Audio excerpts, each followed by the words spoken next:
force between charged capacitors plates। ये देखिए मैंने दो प्लेट्स के चार्ज देखे प्लस क्यू माइनस क्यू। तो एक काम करो, प्लस क्यू वाले के कारण इलेक्ट्रिक फील्ड इमेजिन करो। प्लस क्यू वाला, माइनस क्यू की बात नहीं कर रहा। तो प्लस क्यू वाला जो इलेक्ट्रिक फील्ड आप देखते हैं वो हो जाता Q by A by 2 epsilon not.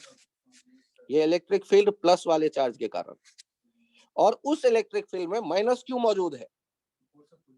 तो फोर्स जो माइनस वाले प्लेट पे लगेगा वो क्या हो जाएगा, Q into E plus.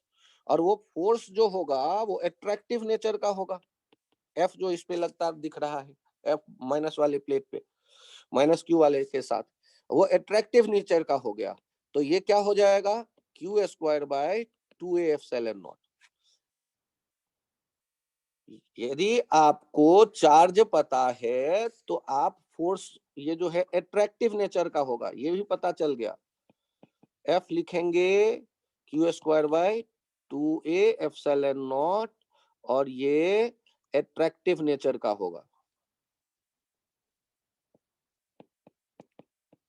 Attractive force between the plates,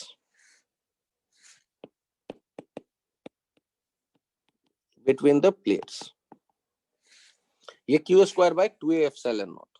अच्छा ध्यान दीजिएगा, ये प्लेट के सेपरेशन पे डिपेंड करेगा या नहीं?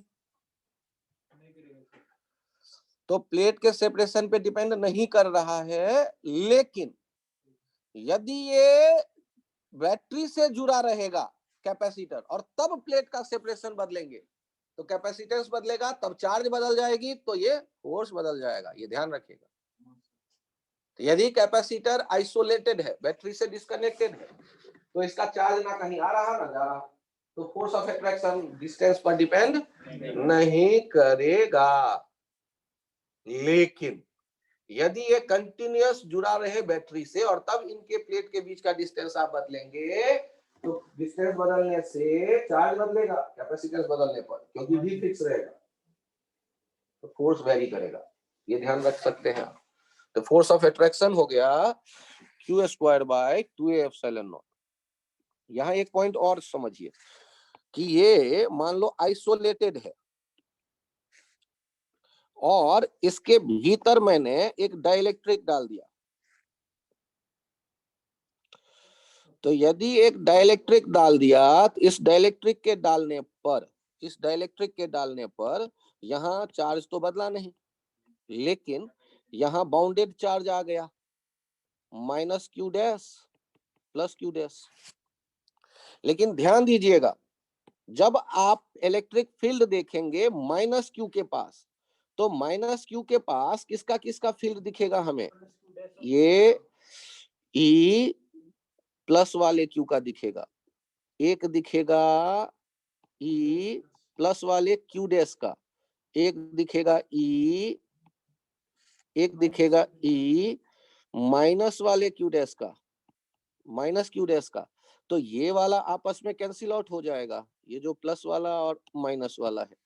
तो आप ध्यान दीजिएगा कि कैपेसिटर के बीच में जो डाइलेक्ट्रिक पे इंड्यूस चार्ज आया उसका जो फील्ड है वो उन कैपेसिटर के बीच में ही केवल मिलता है, वो डाइलेक्ट्रिक के बीच में केवल मिलता है।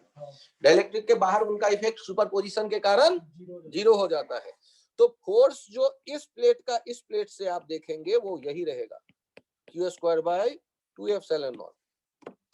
कब, जब ये कैपेसिटर जो है वो आइसोलेटेड है, और यदि ये डाइलेक्ट्रिक से जुड़ा हुआ होगा तो यदि ये बैटरी से जुड़ा हुआ होगा इस प्रोसेस के दौरान, तो कैपेसिटेंस बदलने के कारण चार्ज बदल जाएगी। कैपेसिटेंस के टाइम्स बढ़ जाएगा, charge Q equals to C भी वो के टाइम्स बढ़ जाएगा, तो जो फोर्स ऑफ अट्रैक्शन है वो भी K स्क्वायर टाइम्स बढ़ जाएगा।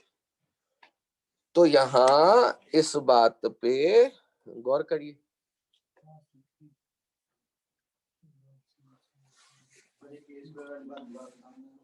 आप मुझे ये बताइए कि कैपेसिटर का कैपेसिटेंस लिखते हैं epsilon not a by T, epsilon not a by D, और यदि डाइलेक्ट्रिक डाल दिया तो के epsilon not a by D. यदि ये बैटरी से जुड़ा रहता कैपेसिटर तब डाइलेक्ट्रिक डालते तो चार्ज क्या क्यू ही बना रहेगा, के टाइम्स हो जाएगा। पहले था सी भी, अब हो गया के सी भी।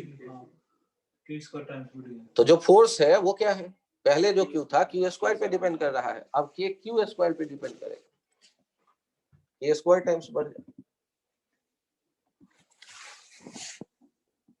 तो ये छोटा सा पॉइंट आपके मुझे लगता है समझ में आ जाएगा।